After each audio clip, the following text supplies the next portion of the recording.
ترکی میں پڑے امریکہ کے 150 ایٹم بم دونوں ممالک میں کشیدگی کی اصل وجہ ہے۔ ایٹم بم باہمی تعلقات میں سودا بازی کا اہم نقطہ رکھتے ہیں۔ نیو یارک ٹائمز کی رپورٹ کے مطابق امریکہ میں یہ 2061 ایٹم بم ترکی کے شامی سرحد کے قریب واقع ایئر بیس میں رکھے گئے تھے۔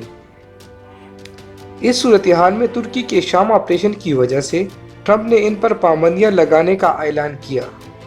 امریکہ کی جانب سے ترکی کی وزارت دفاع اور توانائی پر پابندیاں عائد کی گئی ہیں، جبکہ ترکی کے 2 وزراء اور 3 سینئر عہدیداروں پر پابندی لگا دی گئی ہے۔ میڈیا نمائندوں سے گفتگو کرتے ہوئے امریکی وزیر خزانہ کا کہنا تھا کہ ترکی پر عائد پابندی بہت سخت ہے، جو اس کی معیشت پر بہت زیادہ اثر انداز ہوں گی۔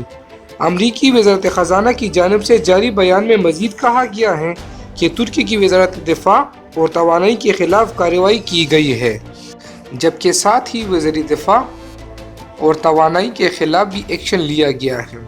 امریکی وزارت خزانہ کا کہنا ہے کہ ترک حکومت کی کارروائی سے خطے میں عدم استحکام کا شکار اور بھی بہت زیادہ ممالک ہو رہے ہیں۔ دوسری طرف صدر ایردوان نے کہا کہ ہمارے خطے کے امن و سکون اور استحکام کو سب سے سنگین خطرہ دہشت گرد تنظیموں سے درپیش ہے۔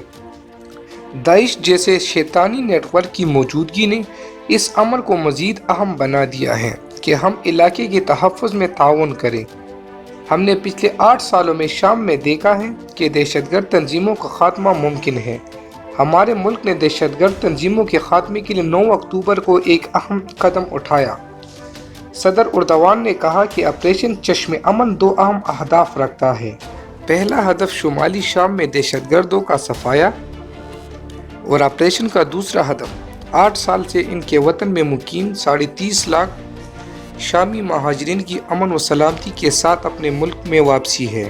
امریکی نائب صدر نے بتایا کہ صدر ٹرمپ نے اپنے ترک ہم منصب طیب اردگان کو فون کال کر کے فوری طور پر جنگ بندی روکنے کا مطالبہ کیا ہے، جبکہ ترک صدر آپریشن کو منطقی انجام تک پہنچانے کے لیے پرعزم ہے۔ رپورٹ کے مطابق شام کی سرحد سے 100 میل دور ایئر بیس جسے امریکہ ترکی کے ساتھ شیئر کرتا ہے، وہاں نیوکلیئر 2061 بموں کی موجودگی واشنگٹن کے اندازوں کو پیچیدہ بنا رہی ہے۔ ترک صدر بھی اعلان کر چکے ہیں کہ ہمیں جوہری ہتھیاروں کے حصول سے روکنے کی کوشش میں کامیاب نہیں ہونے دیں گے۔ ترک صدر بھی اعلان کر چکے ہیں کہ ہمیں جوہری ہتھیاروں کے حصول سے روکنے کی کوشش میں کامیاب نہیں ہوں گے۔ امریکی انتظامیہ خاموشی سے وہ نیوکلیئر بم اینجلیب ایئر بیس سے منتقل کرنے پر غور کر رہی ہے۔ ہم یہاں پر اس بات کی یقین دہانی کراتے چلیں کہ اگر یہ بم واپس امریکہ لانے کے لیے کچھ چاہیے تو امریکہ کو خصوصی طیارے بھیجنے پڑیں گے، جبکہ ترکی کے پاس نیوکلیئر بموں کو استعمال کرنے کے لیے طیارے نہیں ہیں۔